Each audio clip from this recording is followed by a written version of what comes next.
Michael Shoebridge. Now, I don't accept for 1 second that the federal government finds it necessary to attach a jail term onto their recent ban on Australians returning home from India. Not for 1 second. In fact, the whole idea of not allowing at least a small number of Australians to get home from India each week and trust our hotel quarantine processes is far from satisfactory. Some people would say it stinks. What, the situation and the virus variant in India is worse than what we saw in the UK at one stage? No, it's not. No, it's not. On a number of statistical and medical measures, it is not. But for the time being, to reset how we should treat Australians in India from May the 15th, we probably need to give the Commonwealth Medical Team the benefit of the doubt. But a jail term for Australians who breached the ruling, I'm sorry, it is gross, it is unnecessary, and it's very un-Australian. Even a Liberal senator wasn't comfortable with that punishment last night. Look, I think a lot of people are a little bit uncomfortable with this. It's not something that I think many people would have thought we would ever do, is put Australian citizens at risk of a criminal charge for returning home. If there needs to be a pausing of the situation to make sure that those states are capable of quarantining, then maybe that's just where the breather needs to come in. But I do think that we will need to review any criminal charges on Australians trying to come home. Now, bear in mind, to flout the rules, you'd need to go to a transit country from, say, New Delhi, probably falsify quarantine documents to fly immediately and spend another $3,000 on quarantine here, spending close to $25,000 to get home. Now, it's okay for top-line cricketers. They've got the money, but not the vast majority of Australians in India. And if a few could breach the rules, what's wrong with a $10,000 fine or a $20,000 fine? There is a $60,000 fine attached to this rule, by the way, but it is harsh symbolism, a jail term that needs to be scrapped urgently. It is a terrible look for the Morrison government. So who came up with the penalty? Well, yesterday, the Foreign Minister, Marise Payne, she tended to pass the buck to the Chief Medical Officer. The decision, which has been made under the Biosecurity Act on the basis of the advice from the Chief Medical Officer, is a temporary pause on returns and is entirely founded in the advice of the Chief Medical Officer. That's what invokes the operation of the Biosecurity Act. Advice on the penalty comes from the Chief Medical Officer? Maybe not. It certainly wasn't the way the Chief Medical Officer saw it today.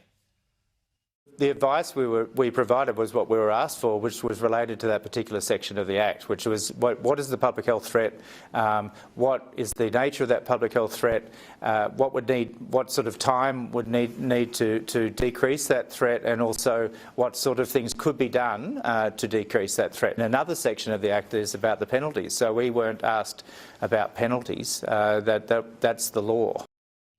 So yes, the health boffin called for a ban, a reset, before they could draw up plans for a safe repatriation of Australians from India. But the jail term, not from the medics.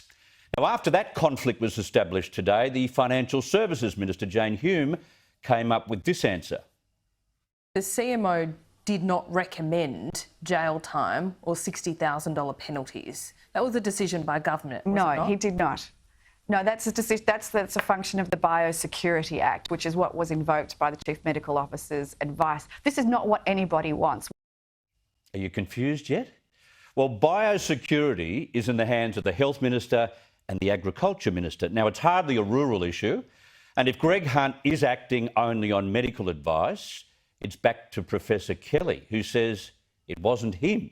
So this afternoon we were given the accurate answer by Greg Hunt. The penalties are part of a raft of biosecurity measures made available for implementation last year by both the Chief Medical Officer and the Minister. Now, parts of those measures, including penalties, are automatically installed and available once the ban on travel from India came into force today.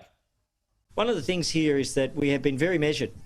There are many orders which have been put in place, in particular under the Biosecurity Act. Nobody has been prosecuted in Australia, to the best of my knowledge.